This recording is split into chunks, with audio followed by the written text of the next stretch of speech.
Bismillahirrahmanirrahim. Assalamualaikum warahmatullahi wabarakatuh. Alhamdulillahirabbil alamin wa bihi nasta'inu ala umuri dunya waddin. Asyhadu an la ilaha illallah wahdahu la syarikalah wa asyhadu anna sayyidana Muhammadan abduhu wa rasuluhu sallallahu alaihi wa ala alihi wa ashabihi wa man tabi'ahum bi ihsanin ila yaumiddin. Wala haula wala quwata illa billahil aliyil azim. Amma ba'du, ikhwan fiddin rahimani wa rahimakumullah. Hadratal afadil, para rawuh hadirin dan hadirat jamaah peserta itikaf 10 hari terakhir bulan Ramadan Masjid Mahfazah yang dimuliakan Allah Subhanahu wa taala. Hari ini kita masuk ke pembahasan terakhir dari kitab Adab Fatwa wal Mufti wal Mustafti karangan Imam An-Nawawi rahimahullahu taala yang wafat tahun 676 Hijriah. Ini bab yang keempat tentang adab orang yang meminta fatwa. Bagaimana sifatnya dan juga hukum-hukum yang terkait dengan sang penanya. Yang meminta fatwa itu dalam bahasa Arab disebut mustafti, yang memberi fatwa disebut mufti, yang dikeluarkan hukum Allah disebut fatwa. Jadi ada fatwa hukumnya yaitu mufti, kemudian orang yang mengeluarkan fatwa yang ditanya, dan juga mustafti yang menanya atau yang meminta fatwa. Di dalam bab yang keempat ini ada pinten nggih 10 napa nggih, ada 10 etika yang ditulis oleh Imam An-Nawawi. Saya niat dari rumah, sebenarnya ini pertemuan yang akan kita selesaikan pagi ini. Cuman nggak tahu kambingnya udah siap belum Pak Dwi? Pak Dwi.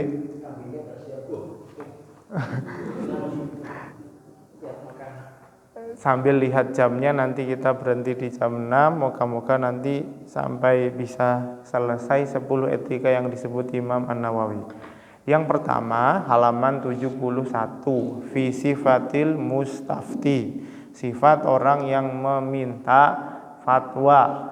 Kullu man lam yablugh darajatal mufti fa huwa fi ma yas'alu anhu min al-ahkami syar'iyyati mustaftin muqallidun man yuftihi. Semua yang tidak sampai pada derajat mufti, yang tidak tahu pendapat mazhab, tidak tahu dalilnya, tidak bisa berijtihad, apalagi sampai ke makomnya para imam 4 mazhab, maka status mereka adalah wajib meminta fatwa. Wal mukhtar fit taqlidi annahu qabulu qawli man yajuzu alaihi al-israr ala al-khata'i bi ghairi hujjatin ala ainin maqubila qawluhu fihi wa yajibu alaihi al-istifta' idza nazalat bihi haditsatun yajibu alaihi ilmu hukmiha. Termasuk apabila menemukan sebuah kasus masalah di lapangan, wajib bertanya.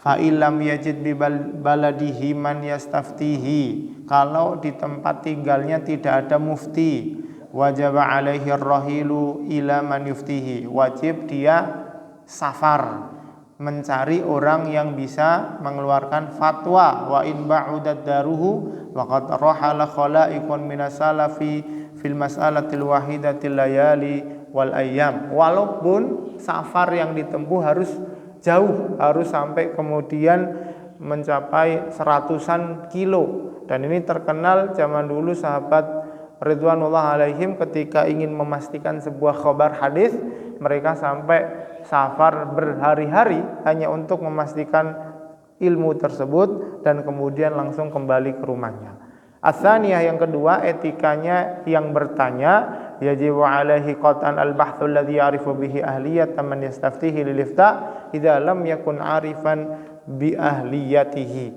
Wajib mencari mufti yang kredibel kalau dia tidak tahu status mufti tersebut. Jadi harus dicari tahu dulu track recordnya, riwayatnya, apakah dia punya kompetensi atau tidak. Fala yajuzu lahul istifta'u man intasaba ilal ilmi wa intasaba litadrisi wal iqra'i wa ghairi dzalika min manasibil ulama bimujarrad intisabihi wa intisabihi lidzalika.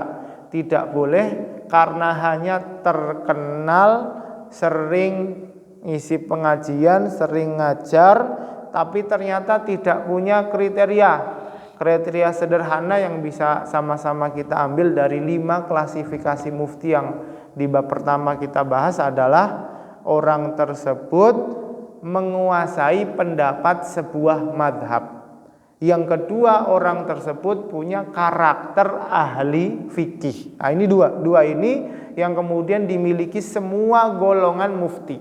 Kalau 2 ini ternyata tidak terpenuhi, maka orang tersebut tidak layak untuk dimintai fatwa, walaupun terkenal dia mengajarkan ilmu fikih. Tapi kalau tidak punya karakter ini, maka selayaknya mencari yang lain. Wa yajuzus istifta'u man istafadha kaunuhu ahlan lil fatwa. Boleh hukumnya kalau sudah ada seorang kiai ulama yang terkenal sering ditanyai, sering didatangi untuk konsultasi masalah tertentu, kita sebagai orang awam yang tidak kenal beliau sebelumnya, kalau memang beliau punya riwayat sering berfatwa, cukup itu menjadi landasan. Oh, berarti orang tersebut sudah mendeklarasikan bahwa saya layak untuk berfatwa. Wa qala ba'du ashabina, walaupun ada pendapat ulama Syafi'iyah yang lain yang kemudian mewajibkan orang tersebut harus begini dan begitu, tidak cukup popularitas saja. Wasahih, paragraf berikutnya kata Imam Nawawi, huwal awal, yaitu pendapat pertama, ketika ada orang terkenal biasa bicara soal hukum Islam, maka dia sudah bisa kita jadikan rujukan. Oh, karena Ustadz itu sering jawab pertanyaan, bisa kita mintakan fatwa. Kalau sudah di kondisi tersebut, justru asatid atau orang tersebut yang sering dikonsultasikan malah jangan kemudian menafikan. Malah ketika didatangi kemudian, Ustadz saya mau minta fatwa, terus Ustadznya bilang enggak, saya tidak layak berfatwa. Tapi live Instagram, konten-konten Instagram isinya fatwa semua. Itu sama saja dia dosa terang-terangan. Ngaku tidak layak neng ngelakoni fatwa. Lah terus gimana? Ya setidaknya ketika kita tidak secara pede ya, kemudian bilang saya mufti yang layak, tapi jangan kemudian menafikan itu. Wah, saya tidak layak berfatwa. Justru kalau dia menafikan, di situ dia telah melakukan dosa. Dalam satu waktu dia menolak, di waktu yang lain dia live Instagram berfatwa. Itu kan dosa kayak gitu. Ngaku tidak layak kok ngomong halal haram. Jadi ya sudah, ikhtiar semampunya. Sekarang kayak para kiai yang ada di MUI coba, ya, yang masuk dalam keanggotaan MUI. Terus sudah jelas judulnya apa? Majelis Ulama Indonesia. Apakah para kiai itu kemudian kemana-mana saya ulama apa gitu? Kan enggak juga. Tapi apa kemudian ketika didatangi Pak Yai, wahai ulama, saya mau minta fatwa, terus Dewan MUI-nya bilang saya bukan ulama? Kan enggak gitu. Walaupun tidak mengakui dia ulama, nyatanya dia masuk struktural, ya mau nggak mau, dia harus berupaya melayakkan dirinya sebagaimana sudah diamanahi hal tersebut dan semampunya. Ya kalau nggak tahu bilang nggak tahu, kalau referensinya apa disampaikan sebagaimana umumnya yang etika yang sudah kita bahas sebelumnya. Li'anna iqdamahu 'alaiha ikhbarun minhu bi ahliyatihi fa inna surata mafruḍatan fi man wuthiqa bidiyanatihi. Karena ketika dia sudah mulai ngeluarin fatwa, itu artinya pengumuman bahwa dia layak. Wa yajuz istifta'u man akhbara al-masyhurul madhkuru bi ahliyatihi. Begitu juga boleh kita minta fatwa kepada pihak yang sudah direkomendasikan. Jadi misalkan kita datang ke tempat Pak Yai kemudian mengarahkan coba datang ke tempatnya fulan. Nah, itu beliau layak untuk kemudian menjawab pertanyaan ini. Halaman 73. Qala Abu Amr wa yanbaghi an yushtaratu fil mukhbir an yakuna indahu minal ilmi wal basar ma yumayyizu bihil multabisa min ghairihi. Tapi yang merekomendasikan juga harus kredibel. Yang merekomendasikan orang yang kurang waras dan sewu yang nggak bisa. Tetap orangnya punya kredibilitas, punya ilmu dan pandangan yang baik, lalu direkomendasikan kepada pihak-pihak tertentu. Wa idza istamasnani fa aktsar mimman yujtithauhum fa hal yajibu 'ala al-istiyad fi ayanihim wal bathu 'anil 'alami wal awrad wal awsaqi li qalidah duna ghairihi. Sekarang kasus kalau seandainya menemukan dua mufti, bagi orang yang bertanya, ini kan kita bab terakhir bicara tentang etika yang bertanya ya. Bagi yang bertanya, apakah wajib mencari orang yang lebih pintar, yang lebih warok atau yang lebih kredibel? Di sini ada dua pendapat kata Imam Nawawi. Yang pertama, la yajib, tidak wajib. Wes minta siapapun karena dua-duanya layak, silahkan terserah. Pendapat kedua, yajib, wajib li'anna dzalika yumkinu hadzal qadr min al-ijtihad bil bahsi wa su'al wa syawahidil ahwal wa hadzal wajhu qalu Abil Abbas Ibnu Syuraid wa ikhtiyarul Qaffal wa huwa sahih al-Qadi Husain wal awwalu adhar wa huwa dhahirun min halil awwalin. Imam Nawawi kemudian menguatkan pendapat yang pertama. Jadi kalau kita punya beberapa opsi mufti untuk kita minta jawaban, maka tidak wajib kita lihat, oh ini yang lebih pinter, oh ini yang lebih warok, oh ini yang lebih kredibel. Enggak, siapapun mereka, kata Imam Nawawi, ketika kita minta salah satu dari mereka karena mereka sudah layak, maka tidak ada masalah. Qala Abu Amr, kata Imam Ibnu Shalah, lakin mata tala'a 'alal awthaqi fal azhar annahu yalzamuhu taqliduhu. Ini perkataan Imam Ibnu Amr yang disampaikan oleh Imam An-Nawawi. Tapi saya berusaha untuk tidak detail bahas perbedaan pendapatnya. Kita fokus saja Imam Nawawi intinya menguatkan pendapat pertama, tidak wajib kita milah-milih. Ya, selama mereka semua layak, siapapun yang kita mintakan fatwa sudah sah. Thayyib, wa fi jawazi taqlidil mayyit wajhani. Nah, ini pembahasan berikutnya tentang bolehkah orang mentaklid ulama yang sudah meninggal dunia. Nah, ini ada perkataan Imam Syafi'i yang masyhur bunyinya la tamutu bimauti ashabiha. Al-madzahib, pendapat orang alim itu tidaklah kemudian tidak berlaku ya, tidak aktif lagi ketika orang alim tersebut sudah meninggal. Artinya kalaupun dia sudah meninggal, pendapatnya tetap bisa kita gunakan sebagai fatwa.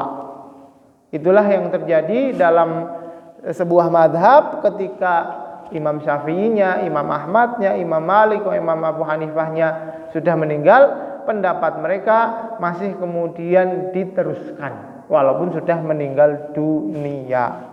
Tayyib. As-salisa, etika yang ketiga. Hal yajuzu lil 'ami an yatakhayyara wa yuqallida ayya madhhabin sya'a. Apakah bagi orang awam boleh memilih mazhab apapun yang dia kehendaki? Di sini saya kasih kesimpulannya, kalau dalam mazhab Syafi'i sifatnya tidak boleh. Imam Nawawi akan menguatkan pendapat orang awam wajib mengikut satu mazhab tertentu. Tayyib, biar apa? Biar tidak seenaknya sendiri. Karena ada istilah rukhsah. Rukhsah itu keringanan. Orang itu kalau misalkan ikut tarjih Muhammadiyah, ikut lempeng terus sesekali wah tak melu keputusannya pemerintah lah, tak melu sesekali madhab Syafi'i orang NU, nggak apa-apa. Jadi kadang lempeng karena terlalu abot ngambil rukhsah, keringanan di luar madhab, itu boleh. Tapi kalau orang dari awal tidak ikut apapun, yang diambil adalah mana yang rukhsah. Sing gampang iki dijukuk, kae sing gampang dijukuk, akhirnya fikih gampangan. Nah, itu enggak ada. ulama ngarang kitab fikih gampangan ora ono. Itu bahkan tercela, haram. Tatabbu rukhas, selalu mengambil pendapat yang ringan, itu hukumnya tercela, nggak boleh. Makanya kemudian kita disuruh ngambil satu pendapat, stay di situ, ikuti terus. Kadang kalau kesusahan ngambil pendapat lain nggak apa-apa, sesekali ngambil rukhsah, nggak masalah. Ini sebenarnya beda dengan pendapat Hambali. Dalam mazhab Hambali tidak wajib ikut mazhab, tidak wajib. Yang penting setiap dia ngikuti pendapat, dia punya rujukan yang kredibel. Akhirnya kasus apakah orang itu harus bermazhab atau tidak, itu merupakan perkara khilaf, bukan ijma. Walaupun jumhur nyuruh pakai mazhab. Karena mazhab Hambali mengatakan tidak harus mazhab, jadinya khilaf. Ustadz, berubahnya zaman, bergantinya era, muncul kemudian MUI sepakat, MUI ijma hari ini orang harus ikut mazhab, karena kalau tidak ikut mazhab muncul mama-mama yang lain. Makanya harus ikut mazhab biar jelas akidahnya, biar jelas fikihnya. Apakah ijma zaman tertentu itu bisa menghilangkan khilaf yang ada di dalam mazhab Hambali? Jawabannya nggak bisa. Sampai kapanpun kasus mengikuti mazhab ini tidak ijma, karena sebelumnya para ulama sudah khilaf. Sebaliknya, kalau sudah ada kasus zaman dulu sudah ijma, hari ini mau ada profesor doktor bilang saya tidak setuju, kasusnya tetap ijma. Jelas ya? Sebagaimana kalau kasus sudah khilaf sampai kiamat tetap khilaf, sebaliknya kalau sudah ijma sampai kiamat akan tetap ijma. Seperti kemarin kita singgung menggunakan penutup aurat, kerudung, itu menjadi maklum minad din bidarurah. Kalau hari ini ada profesor doktor yang tidak sepakat, tidak sama sekali mengubah pondasi agama kita. Jelas ya? Karena sesuai hadis Nabi SAW, la tajtami'u ummati ala dhalalah. Tidak mungkin kalau sudah terjadi ijma di masa dulu, itu satu dunia itu sepakat dalam kesesatan, mustahil. Maka selalu ada yang namanya keseimbangan objektif. Kita baca detailnya. Qala Syekh Abu Amr bin Shalah, yunzaru in kana muntasiban ila madhhabin banainahu ala wajhaini hakahumal qadi Husain fi anna al-amiha lahu madhhabun amla. Yang pertama, la madhhab lahu, orang awam itu tidak punya mazhab karena mazhabnya mazhab apa kata gurunya. Fa ala hadza lahu an yastafti man syaa min Hanafiyin wa Syafi'in wa ghairihima. Sesuai pendapat pertama, orang awam boleh ikut mazhab manapun. Watsani wa huwal asahu. Pendapat yang kedua, dan ini pendapat yang kuat, lahu madhabun, orang awam tetap harus bermadhab, fala yajuzu lahu mukhalafatuhu, tidak boleh menyelisihi madhab. Wa qad dzakarna fil muftil muntasib ma yajuzu lahu an yukhalifa imamahu fihi wa illam yakun muntasiban bana ala wajhaini hakahum ibnu Barhan fi anna al-'ami hal yalzamuhu an yatamadhhaba bi madhhabin muayyan ya'khudhu bi rukhasihi wa azaimi ahaduhuma la yalzumu kama lam yalzamhu fil asril awali. Pendapat pertama, tidak wajib sebagaimana para sahabat dulu. Wa tsani yalzamuhu, yang kedua wajib. Baik, ini perdebatannya cukup panjang. Nanti monggo panjenengan kalau mau dibaca lebih lanjut silahkan dibaca. Tapi yang menarik yang perlu saya sampaikan secara langsung ke panjenengan adalah pembahasan tentang apakah orang awam hari ini boleh mengikuti madhabnya para sahabat, ya enggak? Hari ini kan kita bilang murid langsung Nabi SAW adalah para sahabat. Gimana Ustaz? Saya dapat baca buku tafsir, buku hadis, ini pendapatnya Ibnu Abbas ini pendapatnya Abdullah bin Mas'ud, pendapatnya Ibnu Umar. Kan mereka mufti di zamannya. Saya ikut ini aja Ustaz gitu. Apa jawabannya? Di halaman 76 baris kedua dari bawah, walaisa lahu tamadzubu bimadhhabi ahadin min a'immati sahabah wa ghairihim minal awwalin. Orang awam tidak boleh langsung ngambil pendapat sahabat, ya, atau siapapun dari kalangan generasi salaf. Wa in kanu alama wa ala darajatan mimman ba'dahum. Walaupun secara kredibilitas, keilmuan, para sahabat itu paling alim. Para sahabat lebih tinggi, paling tinggi derajatnya daripada ulama setelahnya. Terus masalahnya apa? Li'annahum halaman 77. Lam yatafarraghu litadwinil ilmi wa dhabti usulihi wa furu'ihi. Karena para sahabat dulu tidak punya kepentingan menulis buku pelajaran fikih, buku pelajaran akidah. Makanya kalau pendapat mereka kita ambil, khawatirnya pendapat itu belum memenuhi syarat dan ketentuan mereka sendiri yang belum sempat mereka dokumentasikan.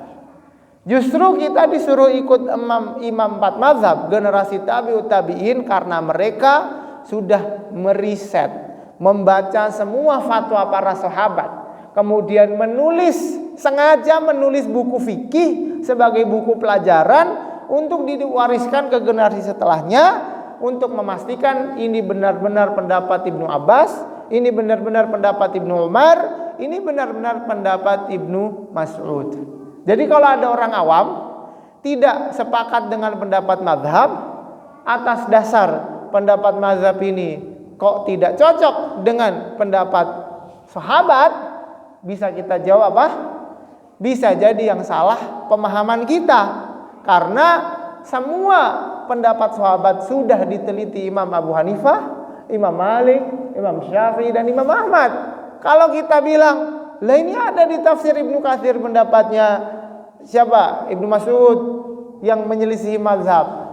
Berarti kita sedang meragukan ilmu para tabi'ut tabi'in itu. Justru husnudzon kita ketika mereka sudah meneliti, kemudian mereka kukuhkan dalam pendapat resmi, di situ justru kita jadi tahu, wah inilah pendapat aslinya para sahabat. Begitu. Logikanya harus seperti itu. Jangan dibalik.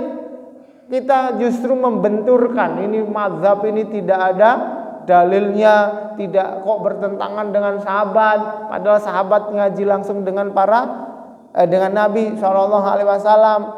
Keliru, salah paham. Bukan seperti itu analoginya. Kalau kita saja yang lahir 14 abad setelah Nabi SAW itu punya cinta yang besar terhadap pendapat sahabat, apalagi generasi setelahnya kan, ya pasti mereka lebih dekat ke sahabat. Mereka lebih berhak mengatakan ini perkataan sahabat daripada kita.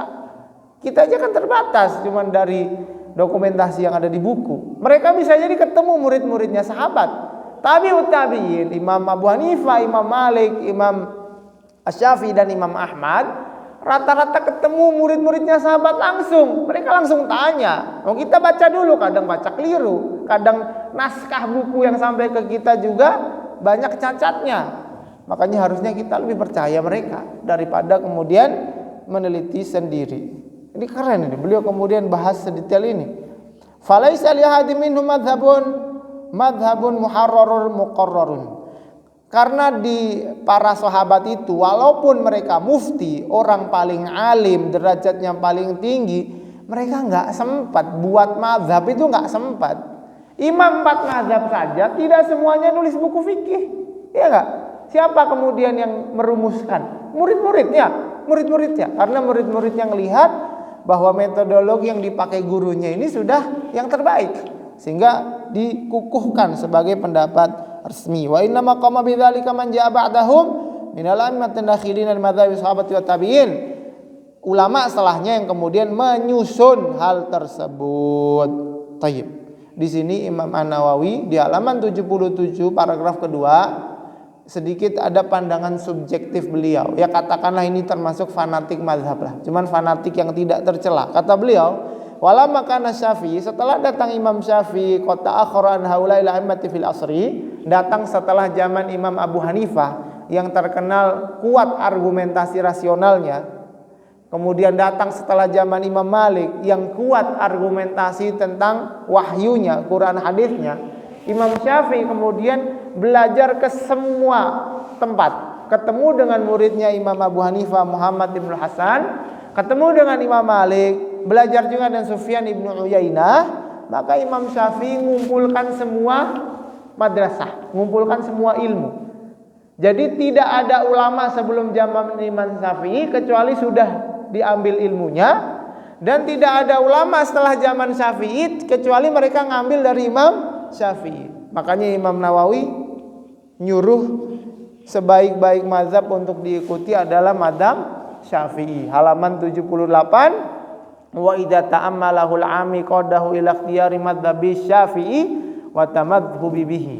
Kalau orang awam lihat realita secara historis seperti itu, sudah selayaknya dia ngikut mazhab Syafi'i. Ya katakanlah ini pandangan subjektif lah, ora apa-apa, tapi kan secara historis terbukti Imam Syafi'i ngaji ke Mekah, ngaji ke Madinah, ngaji ke Irak. Dan Imam Ahmad yang datang setelah Imam Syafi'i ngaji ke Imam Syafi'i juga, gitu. Terbukti. Tidak ada ulama sebelum Imam Syafi'i kecuali beliau ngaji, dan tidak ada ulama setelah Imam Syafi'i kecuali ngambil ilmunya Imam Asy-Syafi'i. Jadi keren. Kita orang Indonesia madzhab Syafi'i itu keren. Keren. Ya agak fanatik enggak apa-apa. Ar-rabi'ah, yang keempat, idza ikhtalafa alai fatwa muftiyaini fa fihi khamsatu awjunil ashab.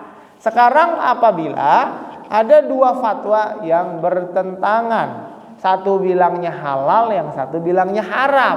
Sikap bagaimana bagi orang awam? Yang pertama, ngambil yang paling berat. Jadi kalau dibilang haram, ambil yang haram. Yang kedua, ngambil yang paling ringan. Kalau ada yang bilang halal, ambil yang halal. Innalillah. Yang ketiga, yajtahidu fil ula fayakhudhu bi fatwal alam wal aura. Dia beristihad, meriset ulang mana mufti yang lebih alim, mana mufti yang lebih warok. Warok itu meninggalkan perkara mubah karena takut jatuh ke dalam yang haram. Misalkan ada mufti yang suka apa ya, bal-balan, suka nonton bal. Nonton bal itu hukumnya apa? Mubah. Terus ada mufti yang tidak mau nonton bal karena malam-malam takut nanti subuhnya kerinan. Maka ambil mufti yang tidak nonton bal-balan. Sesederhana itu, tapi sikap waro itu menjadi pertimbangan dalam mengeluarkan fatwa. Yang keempat, maka dia mencari mufti ketiga. Nah, kalau dua ini yang halal, yang haram, coba cari mufti ketiga. Kalau pendapat ketiga bilang halal, ambil yang halal. Berarti kan yang halal dua satu. Mufti yang ketiga bilang haram, maka ambil yang haram. Yang kelima, yatakhayyar, dan pendapat kelima ini yang dipilih Imam An-Nawawi. Yang kata Imam Nawawi, pendapat kelima ini yang sahih apa itu? Yatakhayyaru fayakhudhu biqauli ayyihi masya'a. Dia boleh milih, yang bilang halal kalau dia mantap ya pilih yang halal, kalau yang bilang haram ya dia pilih yang haram kalau memang lebih mantap. Dan ini banyak kasus kayak gini. Ada orang datang tanya ke kita, terus kita bilang ini boleh. Loh, tapi saya pernah dengar nggak boleh, Ustaz. Monggo terserah mau pakai ini atau yang itu. Malah bingung saya, Ustaz. Bukan bingung, pilih sikap yang tepat adalah milih sesuai arahan Imam Nawawi. Milih sesuai mana yang jenengan yakini benar. Dan dua-duanya punya potensi benar. Ya seperti itu fikih, tidak hitam putih. Hitam putih kan acara Trans 7. Tidak hitam putih, fikih itu ya abu-abu. Mungkin saja ini dugaan kuatnya benar, bisa jadi salah. Bisa juga dugaan kuat ini salah, bisa jadi benar gitu. Sesuai dengan perangkat istihad dan orang yang berkompeten di dalamnya tentunya ya. Baik.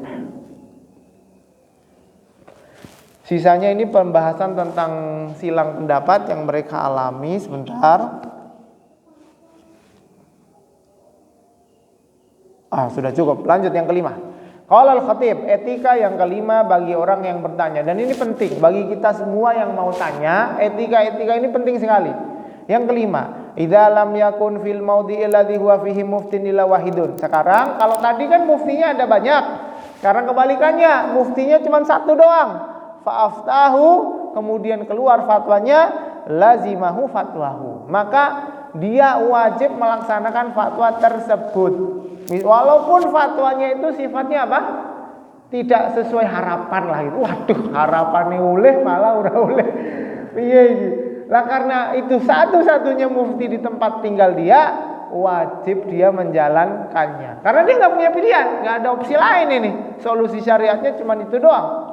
Padahal sebelumnya etika mufti kita udah sempat singgung ya, bahwa fatwa itu sifatnya tidak mengikat, kecuali fatwa dalam peradilan. Wah, itu mengikat.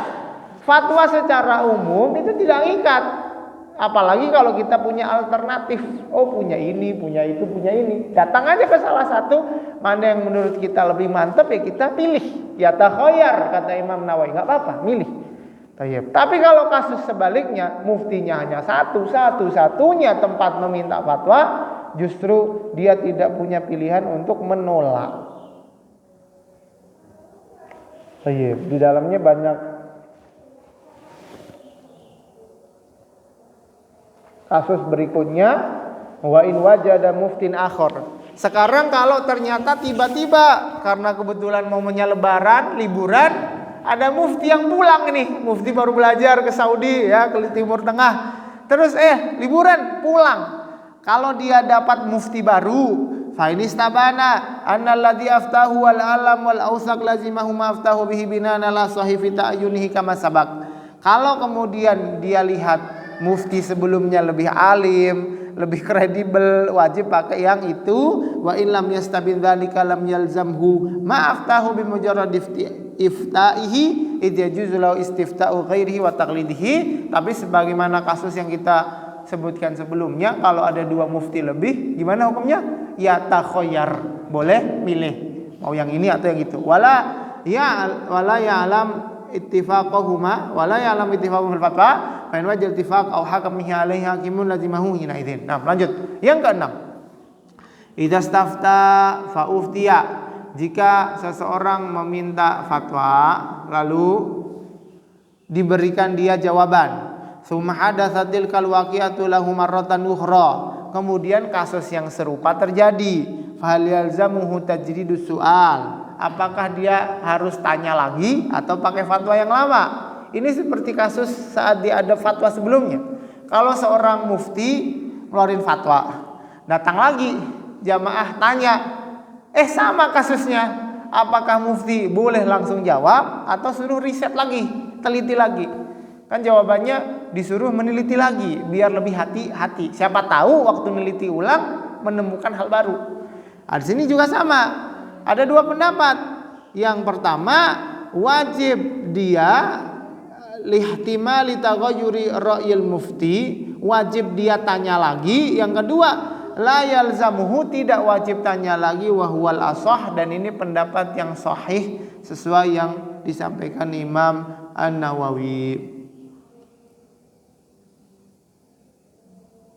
Ini yang keenam. Artinya kalau ada kasus kita sudah minta fatwa, terjadi kasus yang benar-benar mirip, sama, persis, maka sesuai pendapat yang sahih, berkata Imam Nawawi, tidak wajib tanya lagi, pakai fatwa sebelumnya sudah cukup. As-sabiyah yang ketujuh, an yastaftiya binafsihi, bertanya sendiri. Ini apa ya? Hukum aslinya kalau bisa bertanya sendiri itu lebih beretika. Kenapa? Karena kadang kalau nitip orang yang nyampaikan kan kadang tidak utuh ya. Begitu juga ketika dijawab, jawaban ini ketika disampaikan ulang bisa jadi tidak sama. Makanya bertanya sendiri itu bagian dari adab. Ya, kalau ada kasus tertentu yang tidak mampu nanya sendiri, nitip sesekali nggak apa-apa. Walahu an yab'atsa thiqatan ya'tamidu khabarahu liyastaftiya lahu, dan boleh dia ngutus orang yang terpercaya untuk bertanya. Walahu li'timadu ala khatil mufti idza akhbarahu man yathiqu biqauli annahu khatuhu, boleh lihat tulisannya, kalau ini tulisannya mufti terkenal ya dipakai. Au kana ya'rifu khatahu wa lam yatashakkak fi kauni dzalikal jawab bi khatih. As-saminah yang ke-8, yang bagi lil mustafti an yata'addab ma'al mufti. Lah ini teknis adab secara budaya yang berlaku di zaman Imam An-Nawawi. Wa yubajjilahu fi khitabihi wa jawabi wa nahwu dzalik. menjaga unggah-ungguh lah bahasa kita, kemudian untuk bertanya di depan seorang mufti. Wala yumiu biyadihi wajhi, jangan duting-duting mukanya gitu. Diduting-duting kan tidak patut juga kan. Wala yaqulahu ma tahfadzu min kadza, jangan kemudian ngetes juga, wahai mufti kamu hafal apa, au ma madhabu imamika wa syafi'i kadza, atau bertanya apa madhab mendapat gurumu atau madhab syafi'i di dalam kasus ini. Bertanyalah sebagaimana nanti beliau sampaikan dengan cara yang baik, diawali dengan memanggilnya dengan sopan, didoakan, lalu kemudian bertanya apa adanya. Wala yaqul idza ajabahu hakadza qultu ana. Terus kalau sudah ditanya jangan songong, jangan kemudian kok fatwanya mirip ya kayak perkiraan saya gitu. Wah, saya juga sama kayak gitu, persis gitu. Jangan, walaupun kita tahu udah diem aja, jangan terus kita malah songong gitu, jangan, kurang etika kayak gitu. Au kata waqa ali gitu, atau wah prediksi saya iya kayak gitu juga gitu. Kalau tanya aja, wala yakul aftani fulan aw ghairuka bi kadza wala yakul in kana jawabuka muwafiqan liman kataba faktub wa illa fala taktum. Jangan juga membandingkan pendapat mufti yang lain kepada mufti yang kita bertanya. Ya kalaupun beda udah simpen aja buat kita. Terus ya takhoyar, pilih silahkan. Tapi terus jangan bilang, loh kok jawabannya kayak gitu? Kemarin saya tanya ini jawabannya begini. Gak sopan kayak gitu, gak sopan. Kalau memang tidak mau bertanya gak usah tanya. Kalau memang beda jawabannya udah simpen aja buat kita, oh jawabannya beda gitu. Gak perlu kemudian diadu. Wala yas'alu wa huwa qa'imun aw mustawfizun aw ala halati dhajar aw hamin aw ghairi dzalik mimma yashghalu qalba. Begitu juga jangan tanya waktu si muftinya lagi jalan, jangan tanya dianya lagi repot atau lagi sibuk dengan urusannya gitu. Tapi walaupun ada ya beberapa kiai itu yang karena saking sibuknya mereka senang gitu untuk ditanya sambil jalan. Ya udah sambil jalan aja, mau ngobrol silahkan gitu.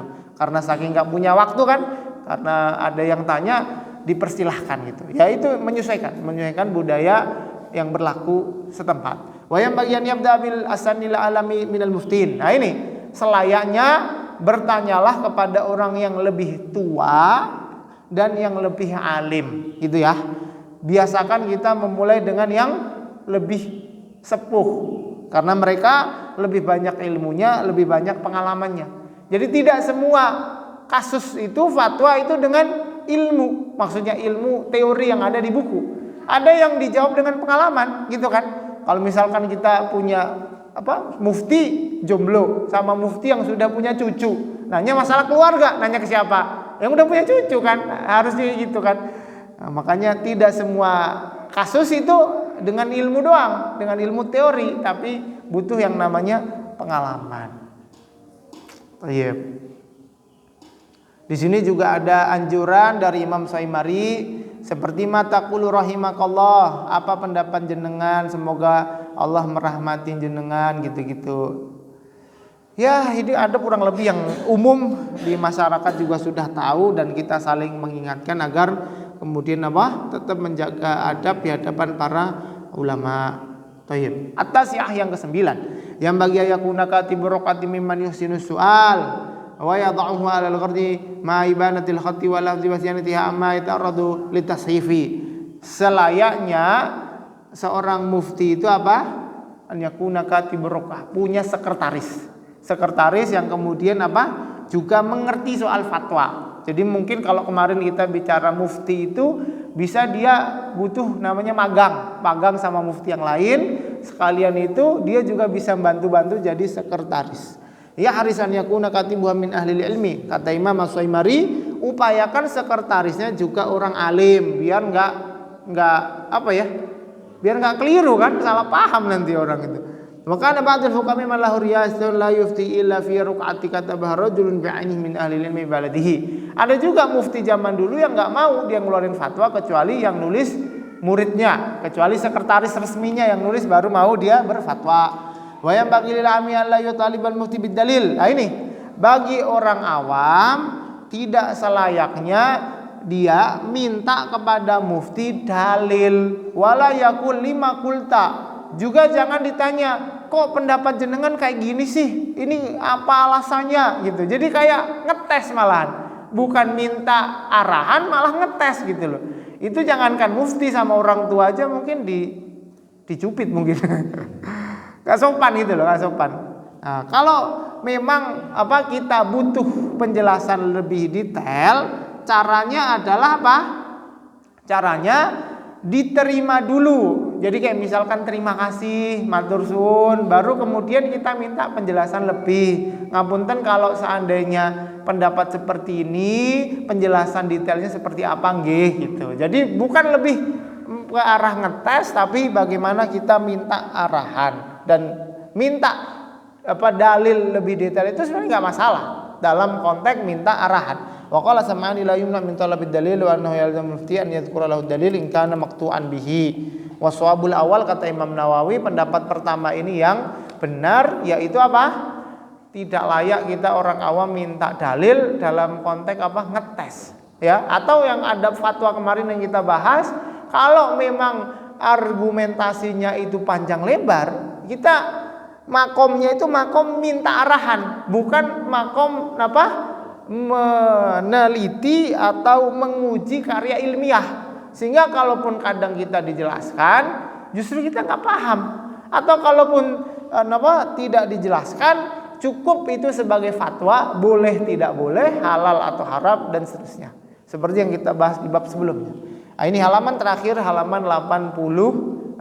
Alhamdulillah ya, berarti sesuai rencana hari ini kita menyelesaikan adabul fatwa al-mufti wal mustafti. Yang ke-10, idza lam yajid sahibal waqi'ati muftiya.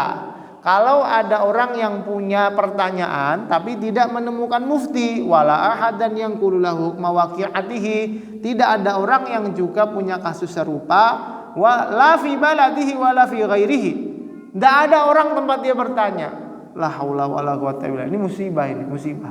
Saat dimana orang-orang beriman itu punya kasus masalah, tapi kemudian tidak ada orang yang bisa ditanya untuk menyelesaikan masalahnya. Qala Syekh Abu Amr ibn Shalah, hadi mas'alatu fatrati syariatil usuliyah. Nah, ini masalah tentang vakumnya para mufti dari zaman. Kan ada istilah fatrah ya. Misalkan antara Nabi Isa alaihissalam dengan diutusnya Nabi Muhammad SAW, itu kan nggak ada Rasul gitu loh. Sama. Ketika orang itu ada hidup di tempat mungkin di tengah hutan, Kalimantan, Badui, nggak ketemu siapa-siapa, nggak ada internet, nggak mau tanya Google juga nggak bisa. Tayyib, wa hukmu man qabla wurudi syar'i. Hukumnya seperti hukum orang yang tidak atau belum turun ayatnya. Hukumnya boleh, haram atau halal, Ustaz? Jawabannya tidak ada hukum, tidak ada hukum. Seperti misalkan kasus para sahabat dulu masih minum minuman khamr, ya enggak? Ada kan? Kemudian turun pengharaman khamr dalam beberapa tahap. Ketika belum sampai ke tahap akhir benar-benar haram, apa hukumnya khamr? Ya enggak ada hukumnya. Ya udah, jalan sebagaimana biasanya. Yang minum ya minum, yang enggak minum, yang totol ya totol, yang bakul ya bakul, enggak ada hukumnya. Karena hukum itu secara definitif artinya khitabus syar'i. Khitab syar'i itu artinya informasi wahyu dari Allah. Jadi Allah ngasih tahu ini hukumnya boleh apa nggak boleh. Kalau kita di satu kondisi nggak ada mufti nih, nanya orang nggak ada yang tahu ini, gimana dong? Maka hukumnya tidak ada hukum. Ya sudah, apa adanya. Kalau memang biasa kayak gitu ya biasa, kalau nggak kayak gitu ya sudah nggak kayak gitu. Tayyib wa sahihu fi kulli dzalika al-qaul bintifa'it taklif anil abdi. Hukumnya seseorang tidak dituntut melakukan apapun. Tidak dituntut melakukan apapun. Tanda. Apa? Di sini? Oh ya.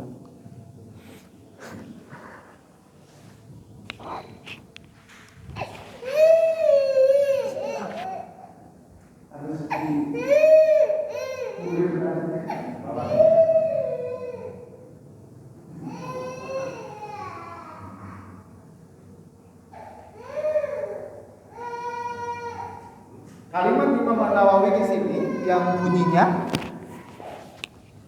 Bunyi kalimat Imam An-Nawawi, was-sahihu fi kulli dzalika al-qaulu bintifa'i taklif. Pendapat yang benar dalam kasus ini, kasus orang tidak menemukan mufti atau ada muftinya cuman dia nggak ngerti masalah ini, intinya nggak ada jawaban, maka jawabannya adalah intifa'ut taklif anil abdi. Seseorang tidak dituntut melakukan apapun, itu terserah, bebas mau melakukan mau nggak melakukan terserah, bebas. Karena taklif itu artinya tuntutan atau beban. Seseorang itu dikasih tuntutan, orang itu disebut mukalaf. Syaratnya dua kan? Apa duanya? Balik dan akil. Orang itu dewasa dan juga berakal. Kalau orang itu dewasa dan sudah berakal, secara logika ya, orang itu sudah kemudian terbebani. Ya iyalah, udah Allah kasih sehat, akal yang waras, kemudian rezeki di mana-mana. Masa nggak mau sholat? Masa nggak mau zakat? Masa nggak mau puasa gitu loh? Kurang ajar lah kayak gitu manusia yang tidak tahu tujuan hidupnya untuk ibadah. Tapi kalau ada kasus kita nggak ngerti nih hukumnya apa ini, maka intifa'ut taklif, orang tersebut tidak dituntut melakukan apapun sebagaimana kalau belum turun ayat atau hadis di zaman para sahabat ridwanullah alaihim, wa annahu la yathbutu fi haqqihi hukmun. Udah, bagi dia tidak ada hukum apapun. La ijabun wala tahrim wala ghairu dzalik. Tidak disuruh, tidak dilarang, tidak diapapun, terserah kamu. Fala yu'akhadhu idzan sahibul waqi'ati bi ayyin sana'ahu fiha, maka orang tersebut tidak dikritik ya, tidak kemudian dicela ketika dia menerima musibah kasus tersebut yang beliau tidak tahu hukumnya. Wallahu alam. Ini akhir dari kitab yang kita kaji, semoga ada manfaatnya. Kurang lebih mulai dari muqaddimah kita bicara tentang definisi fatwa, klasifikasi para mufti yang jumlahnya ada 5, lalu adab etika seorang mufti, bagaimana orang yang mengeluarkan fatwa itu punya adab dan etika yang jumlahnya ada 9 ya, ada 9. Terus ada lagi etika fatwanya, bagaimana fatwa itu dikeluarkan dalam adab dan etika yang dijaga, yang totalnya ada 19 ya kalau nggak salah. Terus yang terakhir ini penutup, adab seorang mustafti yang meminta fatwa, yang bertanya, totalnya ada 10 ya.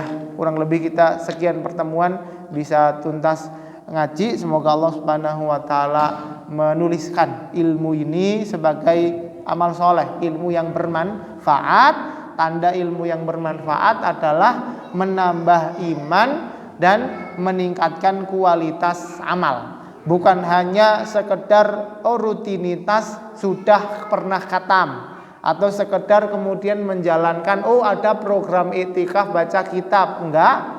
Tapi moga-moga ini benar-benar jadi ilmu yang bermanfaat, menambah amal soleh ya, dan menguatkan keimanan kita. Kita semakin yakin bahwa para ulama itu benar-benar menghabiskan umurnya untuk khidmat kepada Islam wal muslimin. Mereka tidak nyambi, mereka tidak kemudian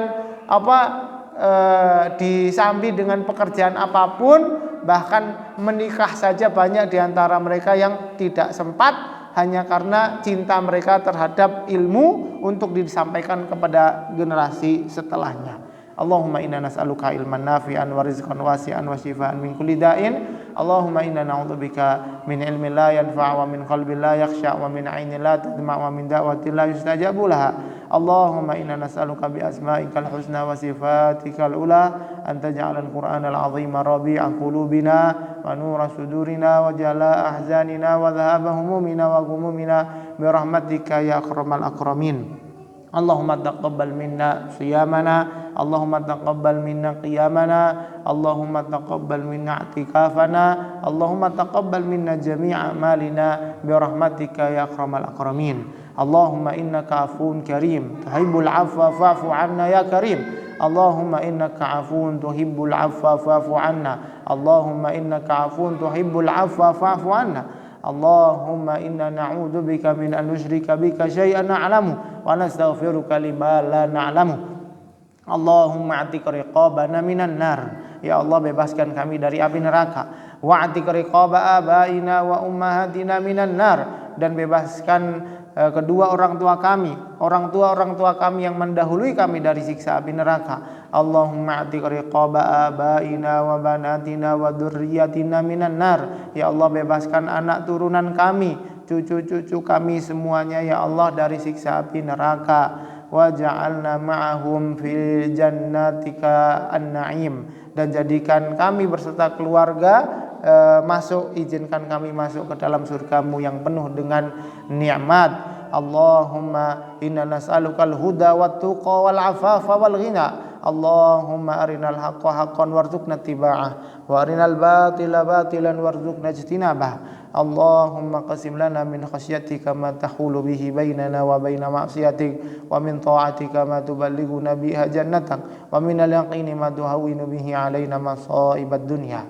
Ya Allah, berikan kami keyakinan untuk menempuh hidup yang penuh dengan ujian ini. Wa minal yaqini ma tuhawwinu bihi alaina masa'ibad dunya, wa mati'na Allahumma bi asma'ina wa absarina wa quwwatina abada ma abqaitana, waj'alhu al-waritha minna waj'al tharana 'ala man zalamana wansurna 'ala man 'adana, wa la taj'alid dunya akbar hammina wa la mablagha ilmina wa la ila an-nari masirana, waj'alil jannata hiya darana wa qararana bi rahmatika ya arhamar rahimin. Ya Allah, jangan jadikan gelisah kami hanya untuk dunia. Ya Allah, jangan jadikan sisa umur kami hanya untuk mengejar dunia. La taj'alid dunya akbar hammina wala mablagha ilmina wala ila an-nari masirana, waj'alil jannata hiya darana wa qararana bi rahmatika ya akramal akramin. Allahumma arfa'anna al-waba'a wal bala'a waz zalazila wal mihana wal fitan ma dhahara minna wa ma batana min baladina hadha khassah wa min sa'iri biladil muslimin. Ya Allah, untuk negeri kami, kabupaten kami, tempat tinggal kami, ya Allah, jaga keamanannya, ketentramannya, makmurkan seluruh penduduknya. Allahumma ja'al hadzal balada aminan mutmainnan sakha'an rakha'an ragadan wa sa'ira biladil muslimin. Allahumma a'in ulata umurina, Allahumma kullahum nasira wa mu'ina. Ya Allah, kuatkan para pejabat kami, pemangku kebijakan di negara kami, kuatkan mereka untuk bisa istiqomah berlaku adil kepada seluruh rakyat. Rabbana zalamna anfusana wa illam taghfir lana wa tarhamna lanakunanna minal khasirin. Rabbana atina fid dunya hasanah wa fil akhirati hasanah wa qina adzabannar. Wa sallallahu wa sallama ala nabiyyina Muhammadin wa ala alihi washabbihi ajmain. Walhamdulillahi rabbil alamin. Kurang lebihnya mohon maaf. Akhirul kalam, wassalamualaikum warahmatullahi wabarakatuh.